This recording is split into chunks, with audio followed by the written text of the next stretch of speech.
Well, hello, Andy Garfield. How are you doing today, bud?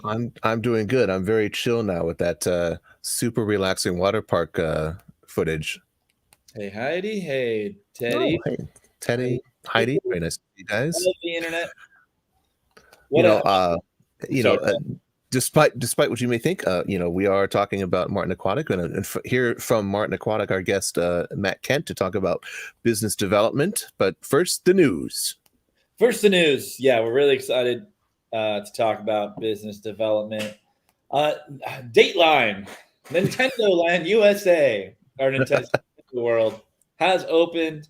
Congratulations out to all the team that worked on it. I had several friends that worked on it. Yeah, we all do, including our very own CJ. Yes. Well, I don't know if he's allowed to say it or not, but yeah, he would definitely work on that project. No, just kidding. Oops, Yeah. Oops. they Uh, can sue me.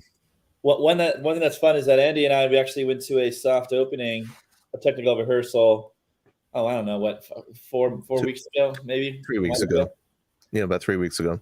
Yeah, so we got to see it firsthand. I really enjoyed the land. I don't just say that kind of stuff. Like I really enjoyed it. The kinetics are amazing.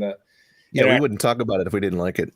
Yeah, we would just be radio silent. I was pretty blown away by the ride portion of that Mario Kart Bowser's challenge.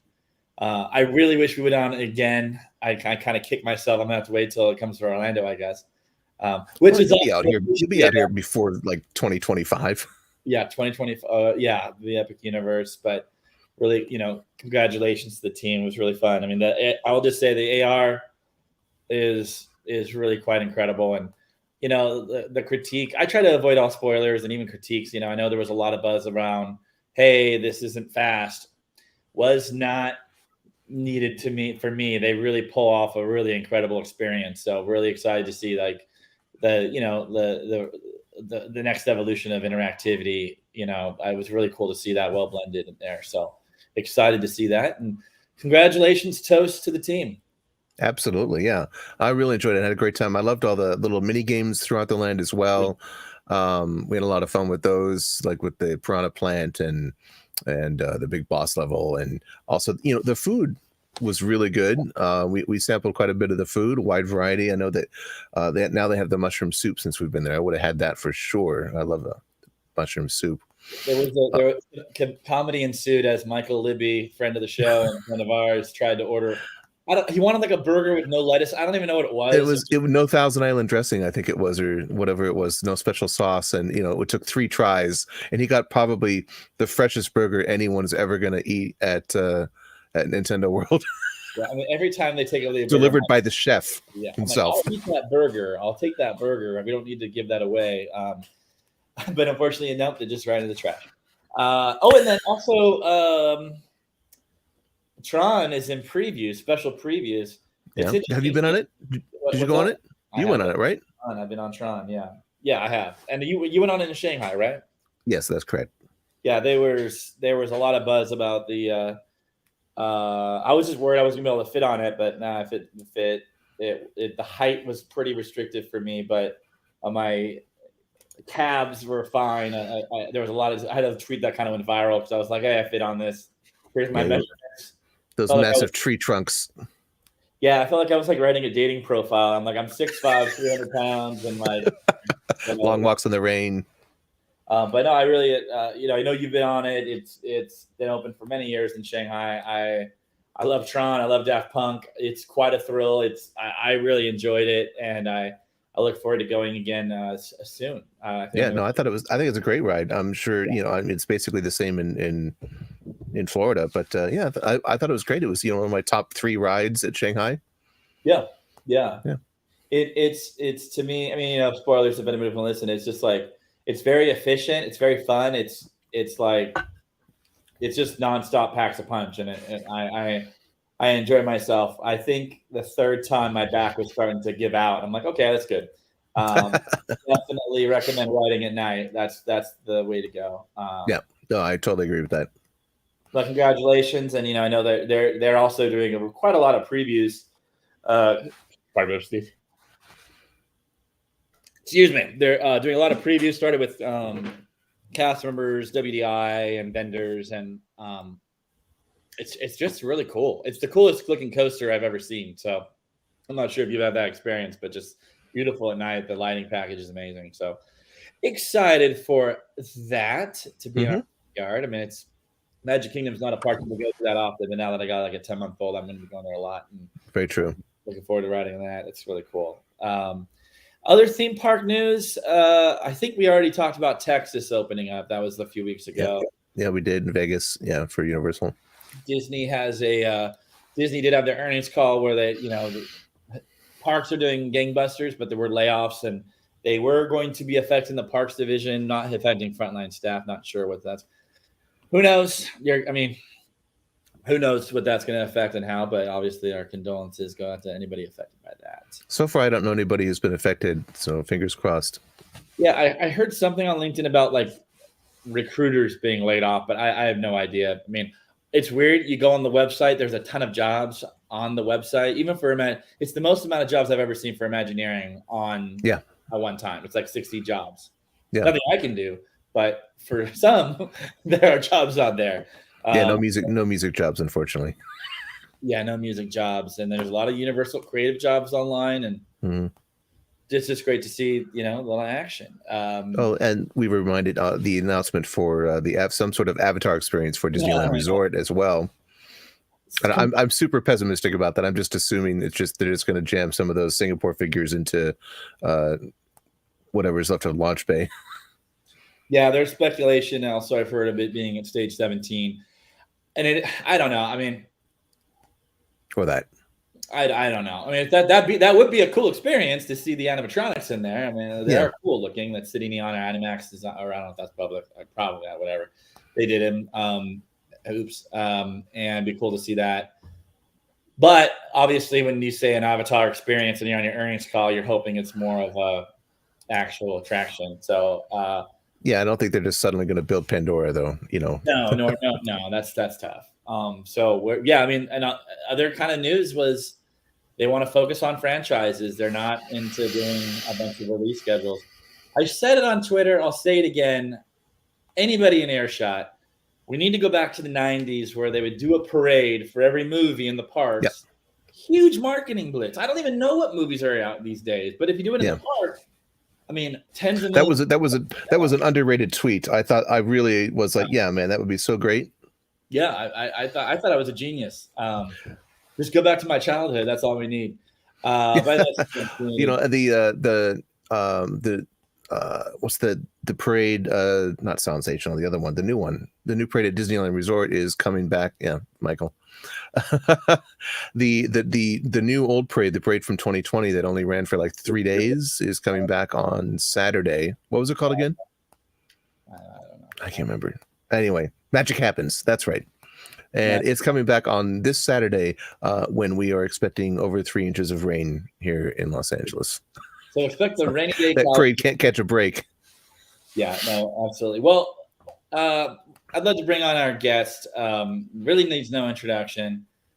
And I'm really excited to be talking about business development. You know, a lot that happens in the industry, especially if you're involved in the TEA and the industry in IAPA, it's a lot of business development, right? Because all these projects are happening around the globe from owner operators, and then they need vendors to execute them, whether it's fabricators, design studios. Everyone's working on everything. And you rarely hear that, especially if you're not in the industry. Everyone thinks it's, you know, Universal says, let's build a park, and then there's Universal construction workers out there. Right. Not what's happening. Or, you know, and it's the same crossover and all that. So I'm delighted to bring on Matt Kent to the show. Matt, come on down. Okay, there we go. Welcome to. There he is. How you doing? Doing really well. Thanks for having me, guys. Oh man, with this show, it's been in the works for a long time, and we talked about it back at IAPA, and I know that we've been talking about it here even before that. So it's really great to see you on the show, and thanks so much for taking the time. Thank you, Andy. And by the way, thank you, Andy, for my. Listen, I just want to say thank you for the Hatbox Ghost Tiki mugs that you gifted us for our wedding. That was you're welcome. Very kind of you. Oh, you didn't have to say that, but thank you. Good example of business development. As an example, bribe you with tiki mugs. That's right. That's all you got to do. That's all I need. No, it's my pleasure. And enjoy them in good health. Thank you. Yeah.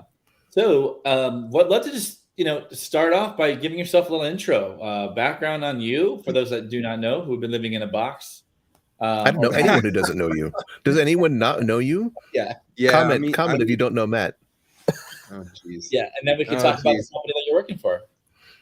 Yeah, other side. Here we go. It's mirrored. I'm getting used to this. Yeah. So let's see.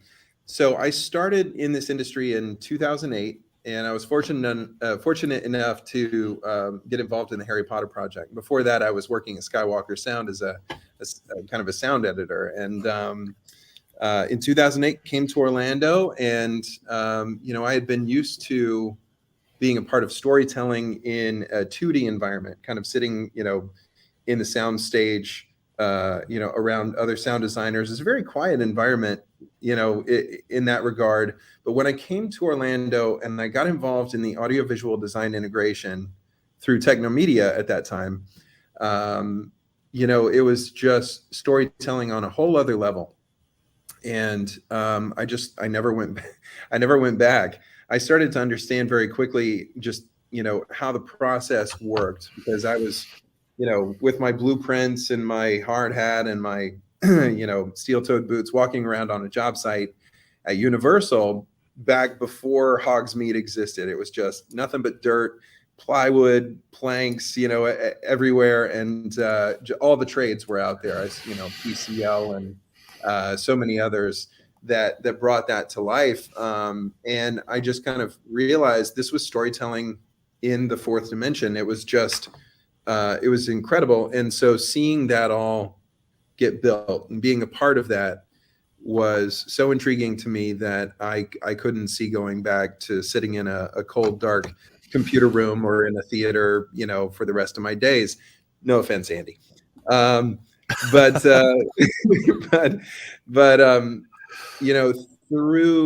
through my time since 2008, and since Potter, I've had the opportunity to be a project coordinator, a project manager. I kind of came up in the ranks.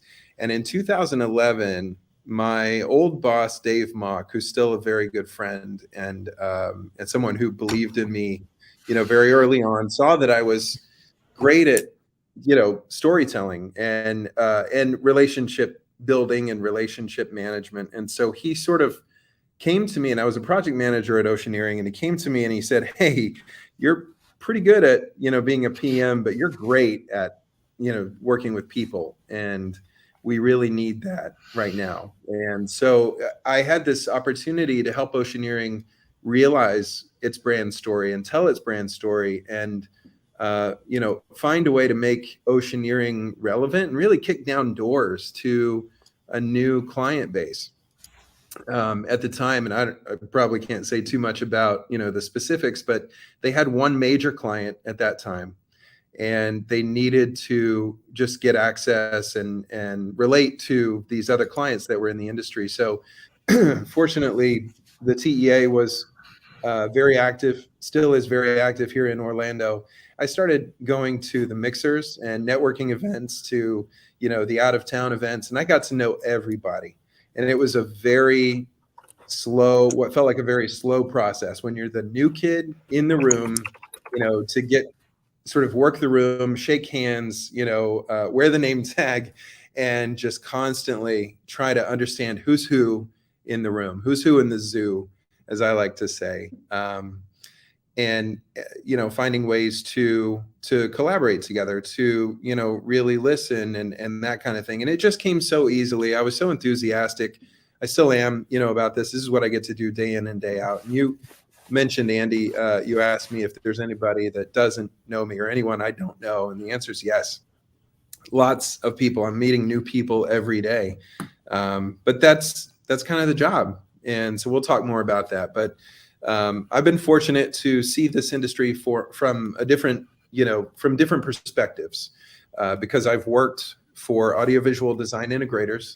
I've worked for ride and show system engineers and designers. I've worked for Universal Creative. I was with Universal for a year, a design firm called Hotop out of Seattle. Scenario, which is a design fabricator and scenic fabricator in the industry, known for a lot of projects. And I don't know what I can say and can't say, but and now working with Martin Aquatic it's just enabled me to see the industry from so many different perspectives and understand how the how the donuts get made, as it were. And I've been really, really fortunate and really grateful. The mini donuts, of course, the delicious cinnamon sugar mini donuts. Yeah, those are munchkins, Andy. Oh, sorry. It's an IAPA humor there for us. Yeah, that's great. I mean, I feel like I've known you forever. I mean, watch you come up through the ranks like that, like you're talking about, and through all the different companies and all the experiences that you've gotten. And, there's not a lot of people that can say that they've worked, for so many different disciplines within the industry. Usually like someone's an artist or a writer and they end up, maybe becoming a creative director or something like that. But like, you really have seen it all. Yeah. There was a time when I was really, I guess I've always been hungry for more, I have largely worked for very supportive employers and very capable, I would say cream of the crop, employers. I've been fortunate in that way. But there was a time where I kind of got to a point where I felt like I was the kid who was maybe, stuck inside on a snow day or something, just looking out at everyone playing out there and just having a great time. And I wanted to be part of that. I felt like it was all passing me by. And so, I went in search of a way to become more involved and have more of a touch point into the fun, creative side of the business. And that's when I went to Universal Creative. And I'm glad that I had that experience, but I certainly didn't know what I was doing. My path has been extremely nonlinear in nature. Yeah. And so, yeah, would love to kind of chat about it. And I know you have some questions prepared, so I won't take too much Yeah, no time. worries. Well, you know what? Why don't we, just to kind of set the table a bit, do you want to just kind of talk us through a little bit about Martin Aquatic? I know we have like a slide deck. If you want to talk over that, we can kind of rifle through, and you can kind of give the little history of the company. Yeah, I'd be happy to. So, I've been with Martin Aquatic since July 11th of 2022. And Martin Aquatic has been around since 1987, so roughly 35 years in business. And this is a group of very talented design engineers. They provide, mostly engineering consultancy. They, as you can see from these images, they work on everything from cruise ships, agnostically working with all of the product vendors that are out there to identify, specify, what goes best into a project. So a lot of times the creative comes from the client side, or there's a third party creative who's involved. We have been, able to offer creative resources when it comes to laying out, for example, an indoor water park like this one that you see now. But Martin Aquatic is based in Orlando. We have an office downtown, so it's pretty easy to get to when you're here. And I would say to anyone who's kind of watching right now or in the industry, if you'd like to come by at some point for a tour, I'd love to show you around and introduce you to the team. We've got about 32, 33 people on staff here right now. And, we have water slides there at the office? Yeah. Unfortunately, we don't. But we're very close to several locations that have water slides, so we could always take a field trip. And then, other bits that we contribute to as a company include what you see here, which are these nighttime shows or fountain shows. The clarification I should make is we don't build anything, right? There are firms out there who design and build. We find that, as design consultants, this is really our specialty. What we do provide is, construction administration, which means that we're going to design your system, and then we're going to make sure that it's built exactly as it was specified, exactly how it was designed. And, that CA service or construction administration service comes along with RFP assistance, where we're writing the aquatic RFP. We're helping to interview and select the aquatic, construction crew or firm that's going to be eventually hired to build these spaces. And then we'll oversee, just to ensure that you get the product that you wanted. And, there's another facet to Martin Aquatic that is really special. And one of the reasons that I came over is that, again, being in the theme park industry for roughly 15 years, which I've been, theme parks are certainly a very important sort of core form of destination leisure or leisure destinations. These other things that you're seeing, these hotel resorts, these destination resorts or water parks, or when you take a cruise, these I think are, a natural evolution or adjacent, themed experiences. Some of them employ intellectual properties, others do not. But in every case, this is about guest experience, design, and development. And, that's something that I'm really excited about. One of the tools in the Martin Aquatic toolbox is something called Blue Mar Basins, which I don't know if I think we have one or two slides here. I'm not really sure where they are in the deck. Yeah, it's this one. So the Blue Mar Basin technology is really special. It's a multi-acre body of water product that is unlike anything else on the market. And, to the untrained eye, like talk to me eight months ago, I had no idea what made this special, but I do now. So there is, I can walk right up to the NDA edge and tell you just enough, but this is 100% swimmable water over multiple acres. And this example that we're looking at, this render was, which was created in-house, illustrates a residential community. This is an actual project that's not been announced yet, but it's a residential community that has multiple zones. So we have, everything from this beautiful rockwork in the middle, with the water, kind of waterfalls coming off of it. That's actually a cliff jump space. Wow. So you could cliff jump off of that into deep water right there. In another section, you can paddleboard. In another section, you can simply enjoy the waves that are rolling in to the beach, which is closest to us in this render. You see those folks hanging out on the beach and the waves rolling in. It's unlike anything else on the market. And in that regard, it's very special. This is a patent pending bit of technology that Martin Aquatic has so geniusly developed. So I'm really excited to be here at this particular moment in time for the company, because this, in addition to all of the other great work that we're doing, is what really sets us apart in this space. And, what I get excited about is creating salespeople outside of a company, outside of my company.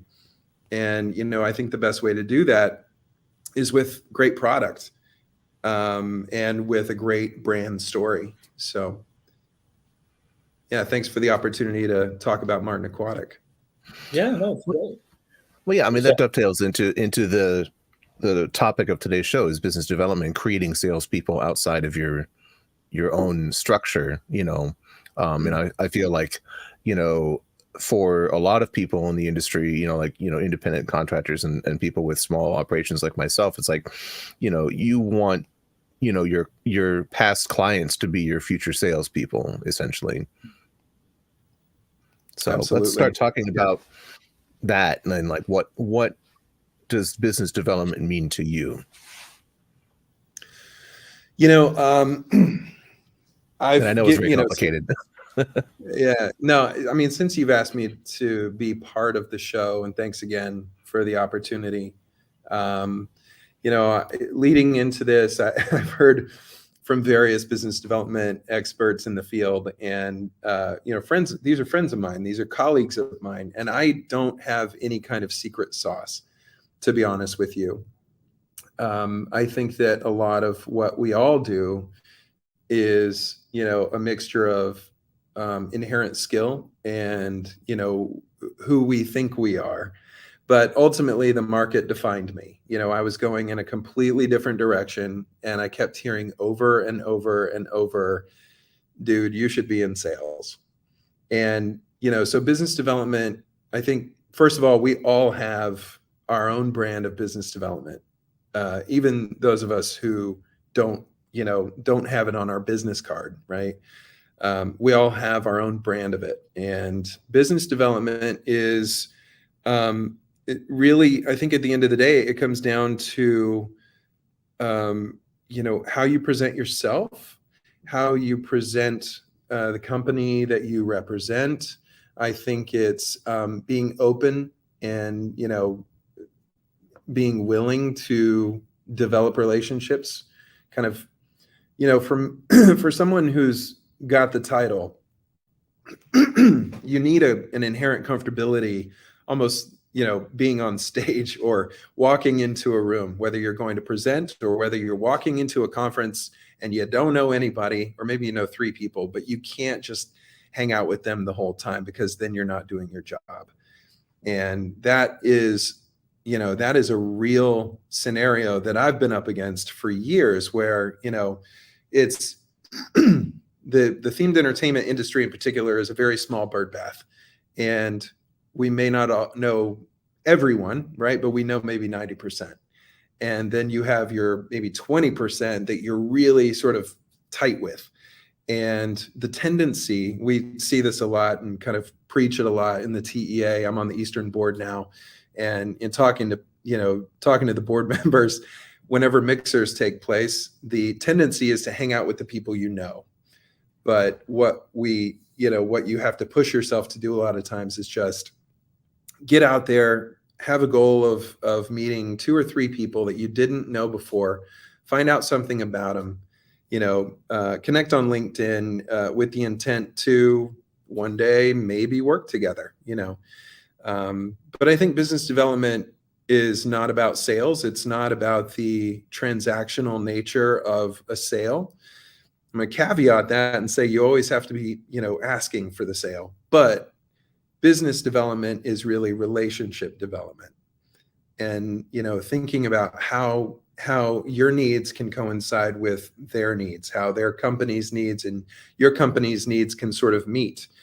And a lot of times every time it requires flexibility, right? Flexibility to just sort of, and bandwidth. Bandwidth is a big one, but just being willing to listen 90% of the time. That's a big one. There are a lot of folks out there that think that sales mean they have to be the smartest person in the room. That is not at all the case. It's really just about listening. What are the challenges? I'm not going to come in and sell you a Blue Mar Basin when you don't need that. So yeah, that was not a succinct answer, but all of those things are relevant, I think. Well, one thing that's interesting is just bringing on you on the show is there's often just this tendency where, engineers don't talk to the creative people don't talk to the engineers, they don't talk to the graphic designer. There's a lot of disconnect. And for a lot of people who are watching and in the industry, they work for vendors and they may be designing something, right? So I'd love to hear what your perspective is. It's like, what would you want to tell somebody who's creative on the creative side of the industry to know about business development for maybe a little bit more of a, kumbaya? I think that the first thing I would say is know yourself, know your brand. And if you don't, then spend some time and figure that out. What is it that sets you apart? Because one thing that this industry is not short on is creatives, and also talent, but it's not, I don't mean this to be as incendiary as it sounds, but there is a difference between, for example, Disney and Universal. What makes Disney different than Universal? And, I think that as vendors and as individuals, we have to ask ourselves that question. How are we seen through the marketplace, like through that lens? And maybe what you think is not what the market thinks. And having a business development mindset or person that you can kind of lean into to help you fill in those gaps and understand better, you're going to get the sort of raw truth looking through someone else's eyes. And knowing what your brand is super important. Telling your brand story, making it digestible enough that, you can have someone else become a salesperson for you. But for the creatives, I would also say, once you've established your brand, I would say, stay flexible, stay open, in terms of, that one thing that you bring might not be the answer to everyone's problems. And then constantly be growing, I think, whether it's growing your team or if you're an individual creative, I would say grow your skill set, sort of look into different paths. I mean, I was out at the Thea Awards last year, and the morning of, I went to breakfast at Catal in downtown Disney, and I was by myself, and I saw a creative director in the industry, and I sat and we had a nice chat, and I asked him what he was up to, and he told me he decided to get back to education, and he was getting his master's in religion. And this guy was not religious or spiritual in any way, but out of pure interest, I kind of started digging, and he said, well, I think that, if you look at the various religions in the world, those stories are so compelling. He just wanted to become a better storyteller. And so he started to study religion and is getting his master's. And I think that's fascinating. That's a really out of the box, interesting direction one could take to broaden one's creative skill set. Yeah. Well, I think that makes me think of the advice that Marty Sklar gave me years and years ago, was to learn about anything and everything, is to always be curious. And I think that's a really interesting story to tell in this conversation. Yeah, that's great. Well, kind of one thing that you talked about, being at your brand and being at industry events over the course of the past couple of questions, we're always, it's kind of interesting where, all of us have, well, most of us, actually all of us have worked for different companies, right? So when you're at a TA event, if you're not on the biz dev side, you might just be representing myself, but also maybe you want to represent a company you work for. How do you switch modes between that? Is there a switch, and what maybe some best practices around that? I think that it really is just about flexibility, flexibility in conversation. I think everyone out there knows what the hard sell is. And, it's sort of super obvious when that's happening to you from someone else. You're like, dude, chill it out. Well, we'll get there. So I think just reading the room a little bit in conversation, is probably the best policy in terms of when to flip the switch. But yeah, go ahead. Well, my friend Damian Montanillo, friend of the show, who's probably watching now, we've had so many conversations about that, reading the room, knowing when to turn it off. And, I think that's a really important skill that a lot of young people need to learn, is to, just because you're at the event, this is not your one and only chance to sell yourself. You need to, just, be natural, be cool, have some chill, this is just the beginning. Well, yeah, that's no, Patrick, it's your show. By the way, great hat. Thank you. Yeah, I know. It's finally paid off. All the years of doing the show, it's finally paid off. Yeah, I'm gonna keep wearing this till it falls off my head. And I have two of them. I nabbed two of them during that IAPA show. It's Whitewater West, folks. One thing that's interesting is like when you go to these industry events, is people want to go, and maybe if you're a professional and you really want to talk to people who are maybe 4 stages away ahead of you. And it's like, really, you need to be talking to people who are your peers and slightly above that. If someone said, hey, how do I get an internship? I don't know. Ask somebody who just got an internship, because I don't know how to have an internship. Yeah. You know what I mean? So it's like, and I guess I should be asking, so it's this thing of like this desire to go to the top, but really you need to be going like, all right, your peers that you've known for, I've known both you guys for over a decade. Andy was in almost 20 or 15 years. Like, it's the same people you're going to be working with over and over again and over again, and you get these events. And so while it's intimidating at first, there's no need to give the hard sell. Ask questions. Be asking questions. Wait, what does your company do? That's really, and even then, keep it limited. Sorry, go ahead. No, agreed. And you're taking me back to, and this comes up a lot when I don't know why, but this one really had an impact on me.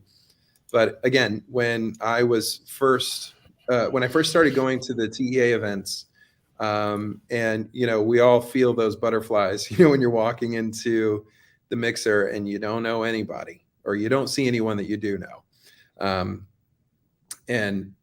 But I remember getting my name tag, and this was at the old Bar Louie in Orlando. It was maybe 2011, I guess. And I walked in and was just sort of surveying the room and a little bit nervous. I could feel my body temperature rising, and I was really what I was doing was looking for someone who wasn't engaged in a conversation already. And you sort of have to kill time until you find that right moment so, you know, I kind of took a very slow walk around the room, observed faces and name tags and so forth, and then finally came to Steve Burkett. And Steve was, I think he was TEA president at that time, but I shouldn't say that on the air because I haven't verified it. But if he wasn't, he was about to be. And he was just so kind. And he turned to me, and anyone that knows him, you know, he's just so welcoming. And he just said, "Hi, you know, I'm Steve Burkett." And I said, "Hi, I'm Matt Kent. It's nice to meet you."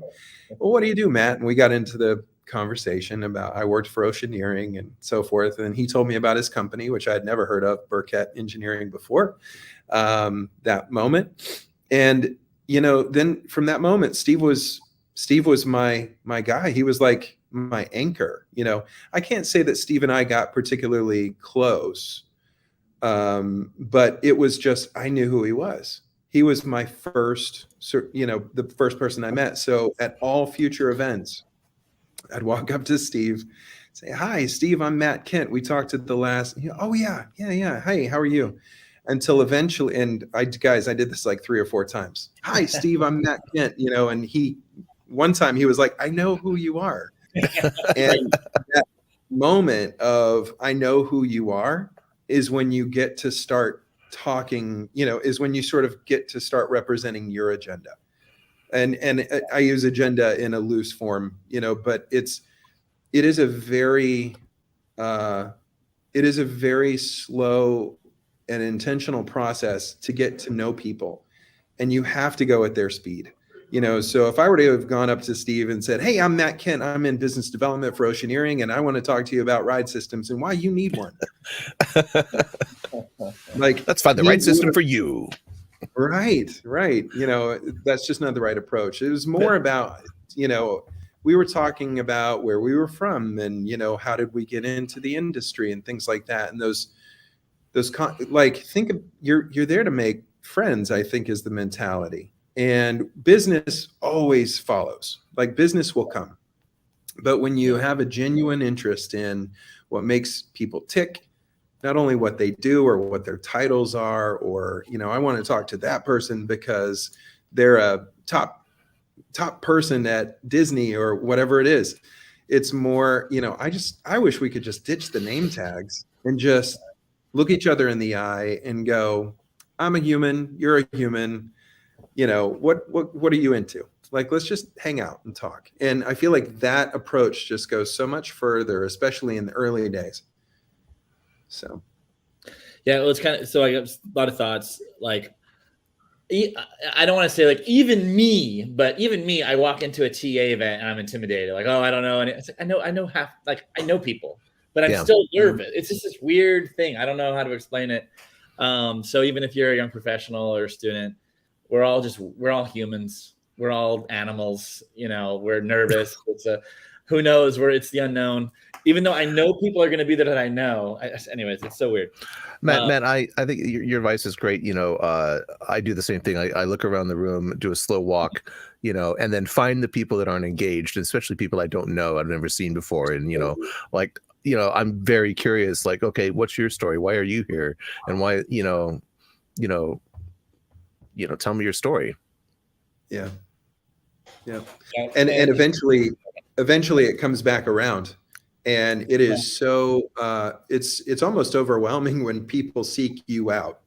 But it does happen. It just takes some patience and, you know, persistence on your part, but a measured persistence, you know. And then eventually people are coming to you and going, "Hey, Matt." I'm going, "Oh my gosh, what's that guy's name? I know," you know, and they have to do it to me like I did to "Hi, Matt Kent," you know, and that repetition of 4 to 5 times until somebody goes, "Shut up, I got it." You know, "It's good to see you, man. How are you?"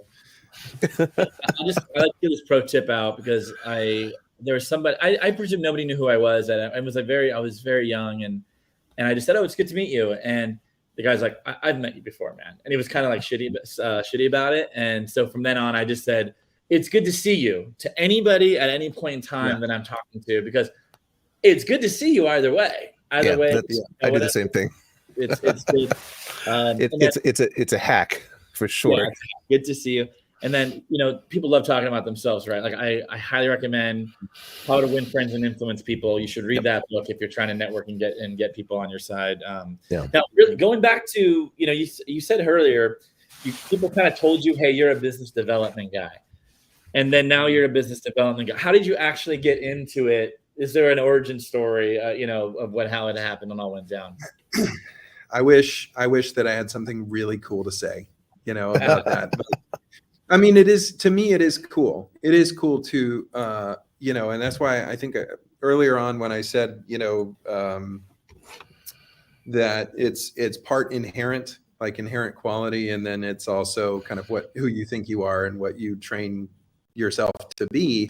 For me, the honest truth is, no, I never targeted business development as a career. I just didn't. I mean, I targeted being a musician and entertainer as a career. I targeted being a project manager as a career, and I did those things. A sound designer as a career, and I did those things. But ultimately, it just I don't know. I mean, I could have done them. I could have continued, but having someone recognize your talents, who's in a position to enable you and just wind you up and just say go, like that's a great mentor. It's a great boss, and I think it's the kind of person that all leaders of companies should strive to be. But that's how I got into business development. Was just I was attending IAPA at Oceaneering's booth in 2011, my first year there.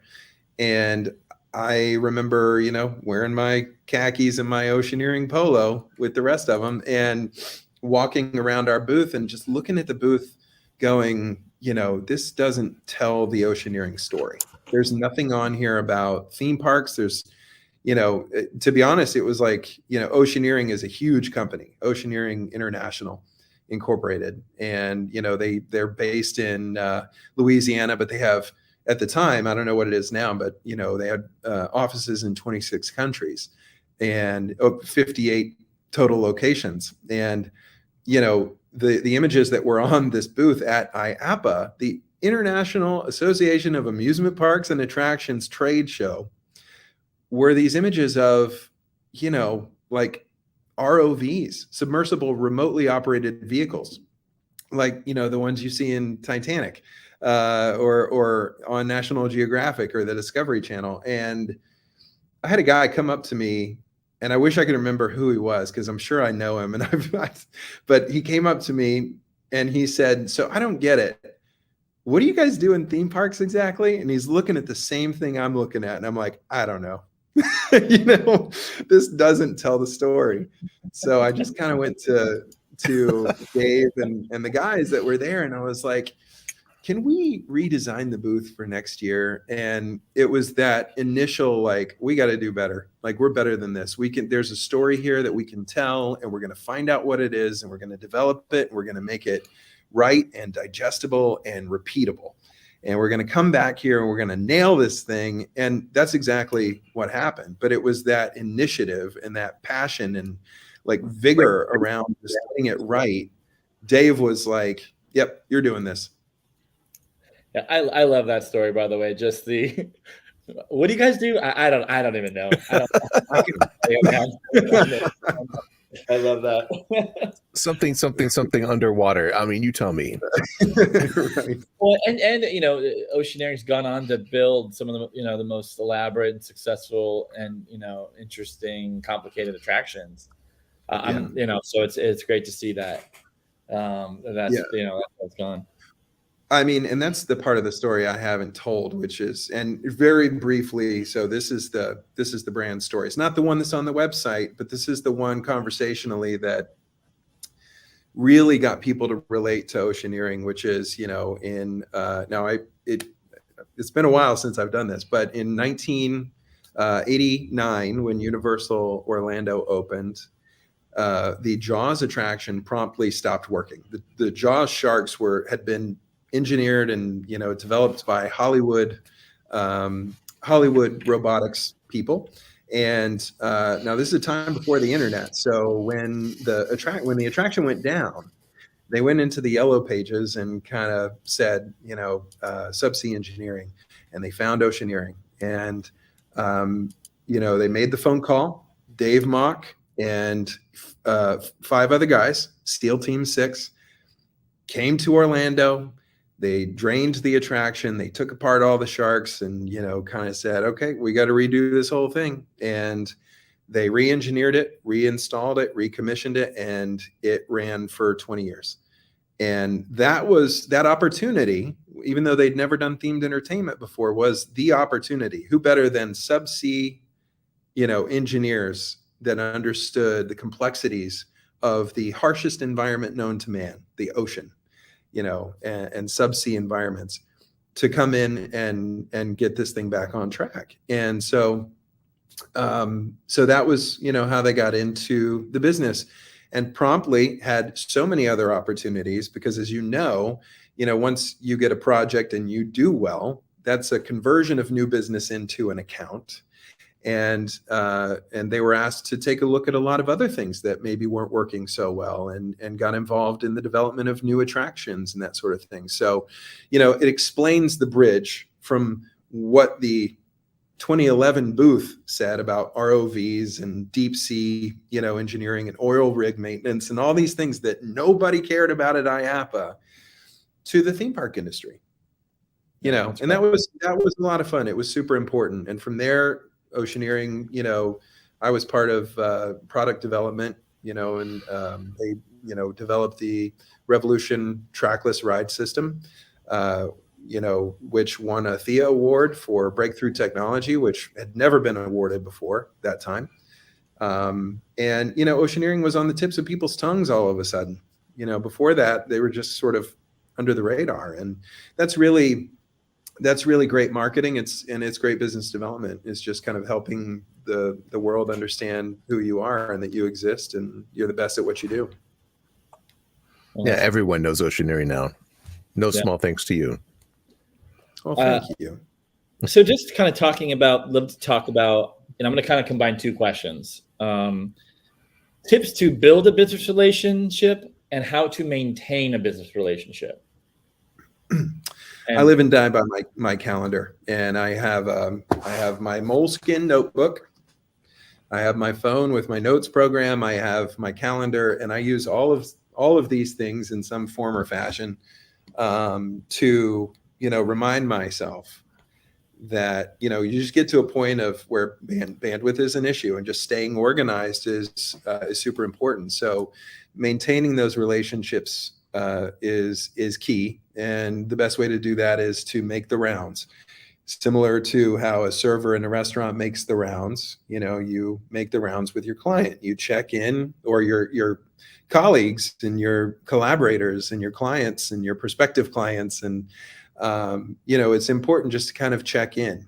And especially when you get to that near term of, converting a conversational relationship, coffees, lunches, dinners, that kind of thing, trade show meetings and stuff, when you convert those into an actual opportunity to bid and win work and becoming an asset to, a client, or getting on, a collaborator's team, you have to make the rounds. You have to check in with your tables, and just make sure they have everything they need. So that's probably the simplest form of the answer. Cool. Keep it up. Keep chatting. Yeah, well, it's always something at some point you're going to need something in your career, and it's like, oh, hey, I haven't talked to you in 2 years, but I just applied for this job, and it looks like you may know. It's like that's the worst.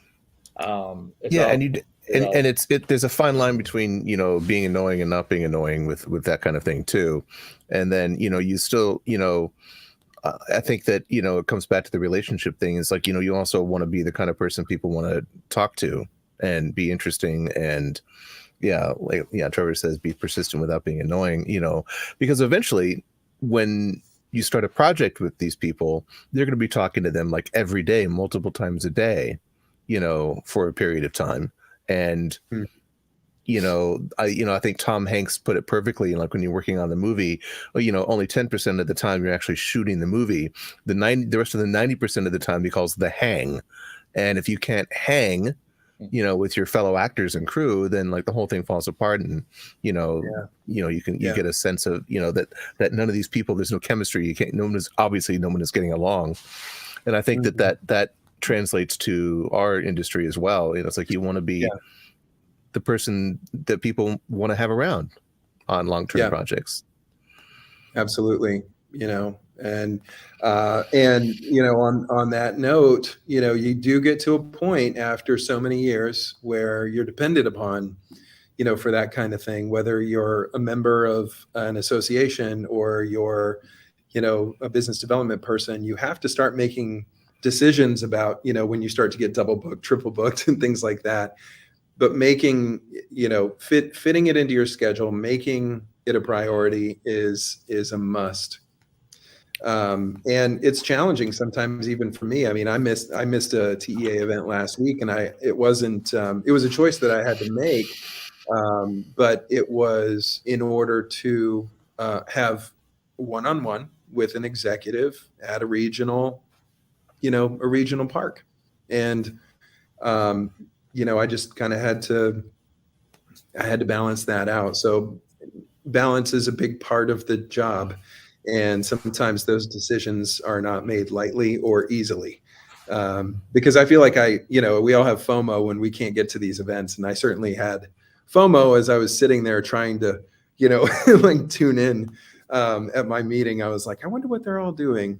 Like, I wonder who's there. We were drinking. Well, you said, though, I mean, you have to stay flexible, and you've got to, part of that is knowing how to spend your time and who to spend your time with, and what the triage of your business development, time is. Yeah. I think honestly, and this has come up recently too. And I just recently said to somebody, I'm like, it's, I'm not unreachable. I am here. I am here for you as an individual, and here's my number. I think you have it. Please use it. This is not me ignoring you or choosing them over this or whatever, but, just constantly being present is an impossibility. You cannot constantly be present, but you can constantly be reachable. You can constantly be available. And I think that that's a key difference. I think that's really brilliant way to put it. No, that's great. Well, we have a lot of other questions, but it feels like you've answered a lot of them. So we're going to close with one of the fun questions I like to ask. And, if you could go back in time, what would you tell your younger self who's entering the industry? The young, wide-eyed, blue-eyed, I don't know if you're blue-eyed, Matt Kent, what would you tell them? They're Hazel. Okay, Hazel. Yeah. Some days they're blue, some days they're green. Wow. Other days like little glittery gold. I don't know how it works, but thanks, Mom. But to be honest, I look back from a career standpoint, and I think that I played it right only because I was always open. I think just, always being open, letting the market define you. You may, unfortunately, not everyone is going to have their Dave Mock or their leader who's going to identify a skill set and invest in it. But just understand who you are, and sort of seek happiness. And, it's true. Like I used to think like people would say, my parents especially would say, just seek happiness and money will follow. And that didn't seem like it was possible. And not every part of my job is pleasant, but overall, what I get to do for a living does not feel like work. It feels like a privilege. And, I think being open to what the market is saying to you, and certainly what your heart is sort of telling you and kind of how you feel, just don't force yourself into a box, be flexible. And, maybe say yes to most, if not every opportunity, and just see what happens. Yeah. Whoop. I think that's excellent advice. Thank you. Yeah, that was fantastic. I mean, I love that advice. Positive high note to end on. Matt Kent, thank you enough for coming on the show, and it's really, I can't believe it took essentially 3 years. So we'll try to get you back on sooner than 3 years in the future. I mean, I've been sitting here for 77 episodes just waiting for the phone to ring. Love to give a shout out to our producers in the studio from Undisclosed. Charlie is like, I don't know, maybe in prison with that background. But no, thanks to the people behind the scenes that work to make the show magic and swimmingly. And Matt, thanks so much for coming on. It's been a lot of fun to just have a time to chat with you, and appreciate your time. Sure. Guys, thank you so much. Appreciate it. Thanks again.